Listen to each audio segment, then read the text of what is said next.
listen more. And I'm so excited to have Michelle here. I have 8 kids and I homeschool, and so we use screens a lot Yeah, for homeschooling. And so absolutely. I can't wait to discuss some of this stuff with you, Michelle. Just really quick, let me introduce you. Michelle, is it Neidert? How It's do I neater. Like if you need her, Neidert? call Miss Neater. So it's Okay. German. Yeah. Yeah. Michelle Neidert, she is a licensed professional counselor for over 25 years, and she is the co-author of the award-winning book Loved and Cherished: 100 Devotions for Girls and Make Up Your Mind. Unlock your thoughts, transform your life. That's your newest one, right? Make Up Yes. Your Mind. Yes. Make up So your mind. Yes. Make Up Your Mind is her newest book. She also has a podcast called Raising Mentally Healthy Kids. How important is that nowadays, right? And she is married to her husband, Drew. She's been married for almost 2 decades, and she has 2 children. So thank you so much, Michelle, for being here with us. I really Thanks for appreciate it. having me very much. Hi, Awesome. guys. I see a bunch of you saying hi. Nice to meet you, kind of Yay. virtually at least. Yes, definitely. Shelby's here, Haley's here, and Michelle, thank you so much for joining us, guys. So let's just jump right in and we will get started with some of our questions for Michelle. I know that a lot of you were super excited to hear about these things. So, first of all, we know that screens are here to stay. That's They're right. not going to be gone from our life anytime soon. So, we can all agree that they do have some benefits, but we also know that they have dangers. So, Michelle, why are you passionate about educating parents when it comes to screens? I think because of that. I think that in a lot of camps, there's this permissive view, just like parenting, of just anything goes with screens, which I think is incredibly dangerous for our kids. I think we need good filters, but I think the first filter is the parent. So I think that's why I'm really passionate about equipping parents on how to talk to their kids about screens, even starting from the first time you hand them a device and you say, this is the screen I'm going to let you use, and we're going to talk about how we use them well, because I think the key is screens aren't bad, but they can be used for good purposes and that can help in the building of our world, or they can be used and they can be destructive in our lives.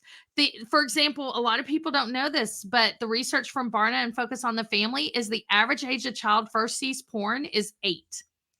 So knowing that, we want to put as much in our place that we can to protect our kids from it, but then we want to talk to very young kids. Not, I wouldn't say porn to a 6-year-old, but I Right. told my children at 6, hey, so by 6 my kids knew that sex was married people being naked in bed together. That was enough for them at that point. So they already knew what naked was because we kind of talked about it. We talked about them not showing their nakedness to other people unless, mom was with them and it was like a doctor or something, because we're protecting against child abuse with that.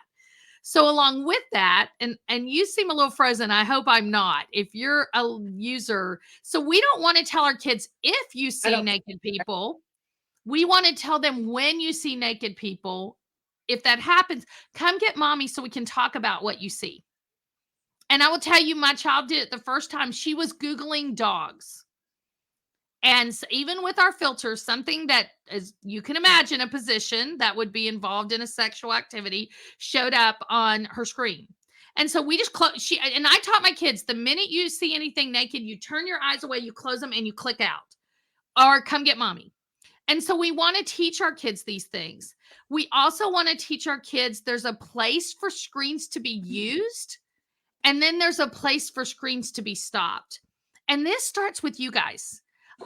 Arlene Pellicrane wrote a great book on screen. She's written a couple for screens on screen use. And she's one of my favorite authors on this subject, along with Dr. Kathy Cook, who's also written a book on like screens and teens. But I think you got to start younger. So Arlene talks about what's called the parent pivot. And that means, I don't know how many of you, but I work out of my home. So I could be sitting in the recliner when my kids come downstairs and I might be returning a staff email. But if it's not urgent, I try to just leave my head up, recognize their presence, And then say, I know it looks like mommy's not working because she's sitting in the recliner on her phone, but she is working right now. I promise I'm not playing Candy Crush. And let me get this email done and we'll talk about what's for dinner or what you need. Mm-hmm. Okay. So that parent pivot. And then we teach our kids to pivot when we walk into a room, that they acknowledge our presence, that they check in with us, that there's, this is what I've told them. You guys, we don't live in a world anymore. We're past DVRs. Any show can be paused. The thing that's hard is some of these games are created to where there's consequences if you stop or you pause. And that's where I've taught my children a lot about the amygdala and how when we're playing a game for like survival, and I don't think we start kids on survival games. So that's one thing I would say, like, as we're looking at this for purpose, starting your kids on those types of games will put them in a fight, flight, or fight mode. It will overstimulate their amygdala and make them feel hyper aroused. So my kids started games, but they started with building games. I called it, it was Minecraft. There's two different modes of Minecraft. And one is like virtual Legos. And honestly, I didn't even choose when that happened. Their older cousins were staying with us for the summer and they all built the Sound of Music set together. Now, I think that's a great activity when, it's hot in the summer in Texas and they're like working on the swimming pool and the gazebo and all these different pieces. And they're doing it joint through an internet that's only connected to us. So I think there's great things that can happen with them. I think you just have to be cautious and you want to train your kids well. I agree. Yes, definitely. And with the, I forgot what you were saying about the survival games, but yeah, with the survival games. So when I first had my kids go online, it's usually educational games. Yeah. Like I try to do that, but there are some computer games that aren't even online that can do that same effect. So even video games, right? Or even a timed math thing does the same thing. I don't know if you realize it, but when your kids are doing timed equations, like, because my kids did school at home and I've homeschooled my kids some. And so when you're looking at like time, and they do it for homework too, right? Where you have to time them and they have to do like, 100 equations. How many can they do in a minute? Their amygdalas are stimulated by that. So what I've taught my own child, so this is our rule. We don't have like very specific time limits with a lot of this, but what I've told my kids is if I ask you to get off and you can't, you're telling me that your brain is starting to become addicted to whatever you're doing and it's too hyper aroused. And so we're going to make some changes. It was so cool to watch my son work through that. So at first he'd be like, Mom, I got it. And then he'd be like, and so, because I taught him how to reset his amygdala through breathing, and he'd be like, okay, mom, I'm in the middle of this game. Can I finish it in the next 3 minutes and then get off? And I'm like, yes, because I don't want my kids to be robots. I don't want to be overstimulating their amygdala by going, I grew up with a father like that. Do it now. You got to move now. And so that kind of created hyperarousal in me. So I'm okay with you but I remind him that means 2 or 3 minutes. If you start another game, you're getting off immediately. Right. And you might lose some time tomorrow because of that. Right. And that's what I think we want to do. And that's where the parent comes in. I think it's much more effective even than a timer, unless you're like me. If you have some ADD, you may need a timer just to keep up with it yourself. Right. And so, but I think it's so important. Michelle's asking about resetting your amygdala. The easiest way to do that, Michelle, is to breathe. To breathe, and literally within 90 seconds. And you don't want to hyperventilate. So you breathe in through your nose and out through your mouth. If you're a person of faith, or even if you're not, you could breathe in love. You could breathe out worry. And in that, you're resetting your mindset too, which is the book, Make Up Your Mind, I wrote, is about that specifically. And so it's a really good exercise to teach the kids. And if you're like me and you live in Texas and you have, like, I just came back from vacation and I'm all stuffy, I breathe in through one side, out through the other. Oh. Yeah. And then I breathe back in through that side and out through the other. And believe it or not, a lot of times it'll unstuff me even a little bit. So it's just finding a way to get that air into your lungs. And then I think also when you're playing games a lot of times, or you're in survival mode, you're talking like even your hurried mom stuff, like, we got to go, we got to move, we're going to be late. All that stimulates your amygdala. So you would talk calmly to yourself, like, It's time to relax. I'm at peace. I can do all things that I'm really called to today, things like that. So another way to reset your amygdala is to talk to it in a soothing way. I have a pet therapy dog in our office, and I hear a little kitten crying right now, I think, because they hear my voice. And hopefully you don't hear it, Janine. I'm hoping you No. don't. Okay, good. But that's what I love for kids. Petting a pet will reset their amygdala. That soothing, they're feeling a texture, especially if they're very tactile. It's another way to reset their amygdala. And then the Mhm. last one you can practice is I call it 5, 4, 3, 2, 1, calm down. And it's part of mindfulness in dialectical behavioral therapy. And what it is you think about 5 things you can see. So you look around your room and you kind of, and if you do that, you can't have a lot of thoughts going through your head. 4 things you can hear. If I'm real quiet, I can kind of hear the kitten. I can hear like a little buzzing, probably from my computer. Air My conditioning. Yeah, air conditioning coming on and off. And then so that's 4 things you can hear. And then 3 things maybe you can touch. So I can feel the roughness of my desk, the softness of the leather on my chair, and I have this weird eyelet shirt on today with some texture. And then 2 things that you can smell. Maybe you might smell like I can smell a little bit of a scent of a candle that's in my office, and I've been drinking this really nice, like decaffeinated blue colored herbal tea that I like that I got in France one time and I'm addicted to now. So that's so I could maybe take, and then the last thing is what you taste. And you might taste the coffee you just drank, or a mint you've had, or maybe even your bad breath. But Oh just wow. that 5, 4, 3, 2, 1. We use it for kids, but it works for any age to kind of just calm your amygdala down. And yeah, and thinking about just where you are and what you're doing right now. So that's really good. And are you like from your experience in your clinic, have you seen any, like, what are the behaviors that kids kind of present to you that will tell you that their amygdala is overstimulated, or they're maybe they are getting too many too much screen time? What are those behaviors that we can be looking for in our kids? I think that if there's a restlessness all the time, if they can't be, I like that, like from a faith perspective, I think of like being still is an important part of just being human. And so I think, can they be still? Even if it's just for like 30 seconds, can they entertain themselves with their imagination? Can they can they set something down and do something else? A lot of parents are telling kids, don't be on your screens, don't be on your screens, don't be on your screens. I think that's the wrong message. I think the Mhm. right message is, let's go garden. Talk with me about this. When I want my son off his screen, I say, come play Uno with me. He loves that. He's 10. Well, Mhm. he's 11 now, but he loved, especially when he's 10, loved to play Uno with me. A lot of times kids tell me in my office that the reason they're frustrated with their parents is their parents tell them to get off their screen, and then they get on their screens and ignore them. And so I think that's something to For think about sure. is, I worked with a mom this week in the coaching office of making a list of 10 things to do when I'm bored, because her kids are old enough to read, and they put it on outside her office when she's working so they could see that before they interrupt her. Mhm. Read for 30 minutes. And she Right. does have screens on there. Watch your favorite TV show.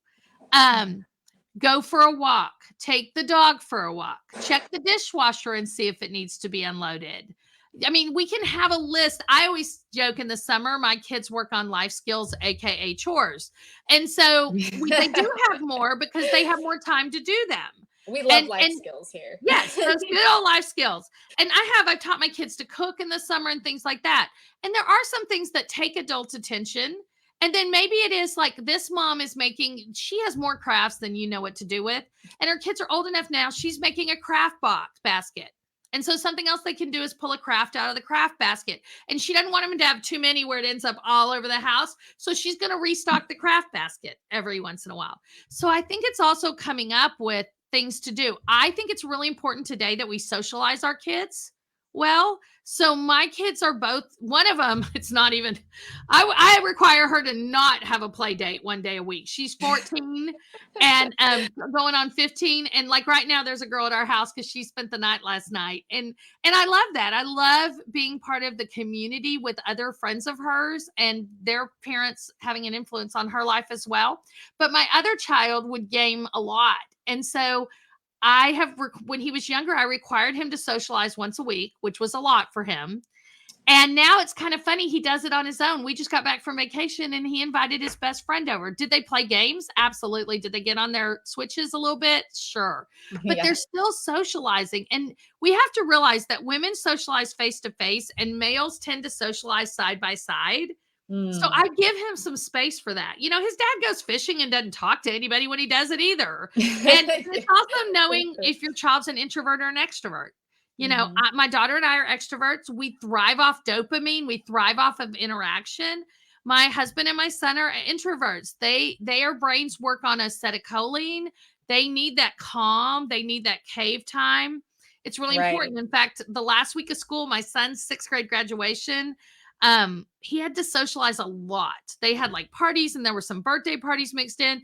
And he said, Mom, I need a whole day without socialization. I'm like, I do too at this point. I'm sick of driving you around. So I think that's Mayhem, the thing mayhem. is it's not to be maybe as much anti-screen as thinking about what will you incorporate instead into your day. And that's where, Pinterest has Absolutely. those things where it says, have you read? Have you done this? Have you done this? I think things like that, where we're encouraging those types of things, is so important. And then also, like with my son, I encourage him to play with his friends online.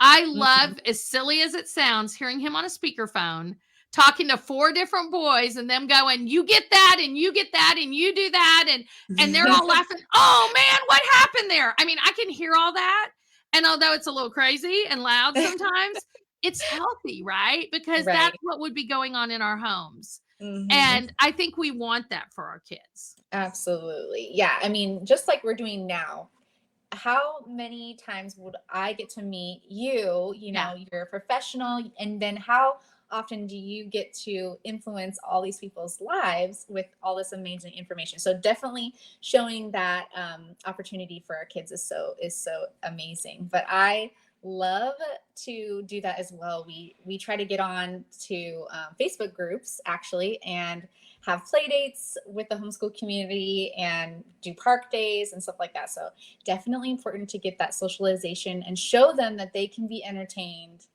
in other ways, right? Yeah, So I think thank you I think so it's much really important that they for that. move. As a mental health professional, we ask our kids to move every day. Whether they go rollerblading, whether my son goes and kicks a soccer ball against the fence or whatever. I think movement's really important. So we just want to think through those things and Be encourage more them to have intentional about it. balanced lifestyle is what this is hmm about. So, yes. Absolutely. So, are there any specific guidelines that you would have about screens, like hours or days, or any specific things that we can help just from a starting point, or like from a goal standpoint? Like if we're already doing a lot of hours of screens, how can we get to like a more healthy, balanced approach? And I think some of this is I don't always look at how much time somebody's spending on a screen, but what are they doing with their time on a screen? So I've talked to my kids a lot about purpose. So I have a child who is known for his fun facts, and he has learned them all on YouTube. He's so funny. And he's fascinating though at the same time. Like he he kills us in trivia. He can beat his dad and I. And the science teacher told me, because we do like a co-op type thing with that. And she told me, she's like, your son will be talking about something and he'll be like, well, did you know this advancement has happened in the last year? And she goes, no, because I don't have 5 hours to spend on science YouTube a day like your son does. And I laugh because he does spend a lot of time consuming science YouTube. But I think that's valuable. I've taught my daughter, even with social media, if some of you have older kids, I think kids need to know who they are. They need to have an identity that's not based on what other people think of them and what they do before they get on social media. And then they need to think Absolutely. about what's the purpose of social media. I think the purpose of social media is to educate others, to encourage others, and to interact with others in a positive way. And I think if we're teaching our kids those things, that can help them a lot. We have weird limits. We don't have time limits. More so, we look at what are you supposed to accomplish outside of your screen time, and are you getting those things done? Is one Right. thing we spend a lot of time looking at. Another Mhm. thing we look at is what are you doing with the screens? And Right. then and I ask them that. And here's the other thing. If you want to know how to enter your kid's world, I mean, I can't do Minecraft very long because I get motion sick during it. I'm just gonna be Me honest. Like too. when I'm watching it, I'm like, oh my gosh, I'm getting sick. But Me but I too. still spend a little time. Show me what you've built. Tell me you want to enter their world. My son will say, let me teach you, I have him tell me what you learned on YouTube Science today. That kind of stuff. I think that's really important that you're interacting with that. Sometimes when I take breaks, I even will just like, I need a break, my son needs a break. We'll watch Scooby Doo together. And I still think, and he'll snuggle again. I still have one that will kind of like lean against me, and I'm soaking up every minute of that.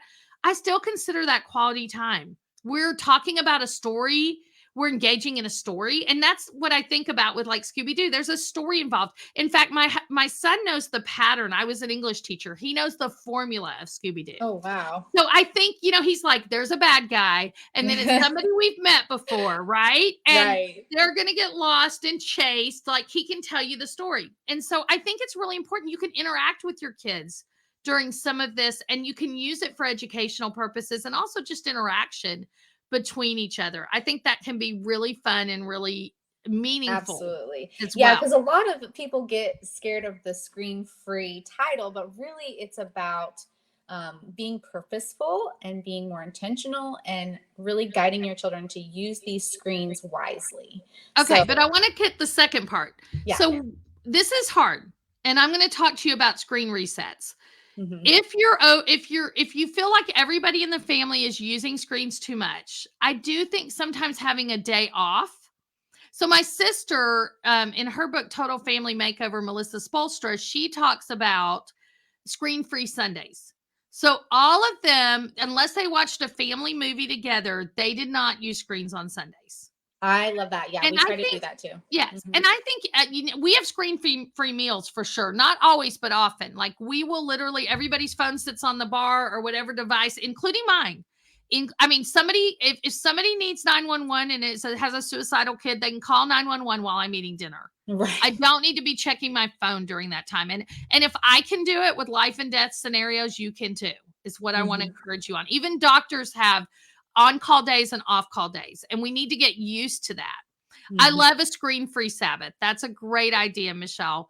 I also think here's a good trip, and I love this. When we were on vacation, we didn't have reception in certain places we were, and I love that. So if Hmm. you need to get everybody off, go somewhere where there's almost no reception. Up in the Hmm. woods somewhere or in the mountains somewhere or Disconnect near. Wi-Fi. Yes. And don't get the Wi-Fi password at all so nobody can use it. And I Right. think that's really helpful. Make it so purposeful that you might have to go to a coffee shop if you need to do something. While I Hmm. was on vacation, I myself, because I'm an author and I'm supposed to be checking social media, I locked all mine down. I could only use it during a certain time of day while my kids were still asleep. And I only checked it at that time. And I could tell you, I feel better after that. In fact, I've relocked them down and I'm going to Absolutely. keep them locked down. My sister took hers off her phone completely as an author. Oh, So wow. I think, Mhm. and here's why I'm listening to a book. I don't know if it was Jordan Rayner in Redeeming the Time or Carrie Newhouse said this, but if you're checking your stuff often, like your email and your socials and all that stuff, um, it's like somebody's ringing your doorbell nonstop. It is How for sure. nerve-wracking is that? For sure. So I'm really trying to work on even myself, like, if I have a break in between a counseling client, not doing that. Hmm. Now, Or when you're in I line, like when I'm in line for yeah. things, I will see people checking their phones Oh, all the yeah. time, or like if you're in the drive-through or whatever, and I will try to like take some specific time. Like if I'm in line, I try to just not look at my phone and be normal and look at people and like, I love that. Or maybe take say in some hello of to those deep somebody. breaths if Right. your patience is wearing. Mhm. Sometimes I will recite like a scripture I'm trying to memorize to myself while I'm in line.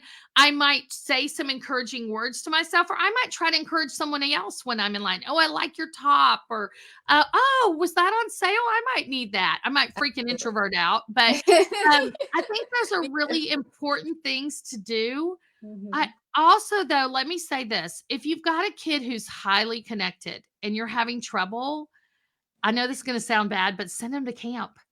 Send Yeah. them to camp for a week and then do a reset. Let them know on the way home, "Hey, we're gonna do things different." And I saw somebody say, "I need to set a better example." I totally get you. I feel that way too. I always if we're gonna start a correction course with our kids on anything, we try to correct ourselves first. And we tell Absolutely. them, "We've been working on this. Have you noticed a difference?" And a lot of times they'll be like, "Yes, I have." And then we Mhm. ask them to make those changes. But Mhm. maybe after a family trip like that, or maybe if they've gone to camp, it might be a time to try new rules. It is hard to move backwards, even like this. So I messed up. All of us do, right? Even though I talked to y'all about this and we all think about this and I get paid to talk about this at PTAs and stuff. I got one of my children inherited my old phone. And when that happened, my older one, who's almost 15, last summer, I forgot with new phones come new screen time parameters. You have to change them again. We Yeah. realized after a month that she had unlimited access. Like, it wasn't shutting Wow. off at 11 o'clock at night, and it wasn't allowing only 2 hours for certain apps. I think setting those parameters are really important. So I'm not suggesting that. I'm just saying this is more important to talk to your kids, to interact with your kids, and then this is the next level. Right. Well, all of a sudden, we became those parents because some of her friends had that ability and she realized that. I think it's Oh, very wise to try to work with your community to keep the same standards. Like, yes. I asked every mom in our community to do Snapchat last because that thing disappears. It's hardest to manage. I asked them Mhm. all, can we start with like Instagram? The kids still like it, but it's easier for us to monitor it. And we're only Yeah. having to monitor one app, not a bunch of apps. Right. So I think that's really important to kind of think through when you do have a child who's about to go into that age range. I think we let them fail forward. So I know they're going to make mistakes. I'm not going to remove it forever for them the first time they mess up. She messed up because even though she knew our rules, she was still on there after hours. So we told her, we think you owe us some time back. We're going to put the parameters back in place. But I actually knocked them back 30 minutes because she could have monitored herself. And we Right. told her that would be expecting a lot of someone your age and maturity. Because remember, moms, their brains don't fully develop until they're anywhere, the research is saying now between 25 to 28.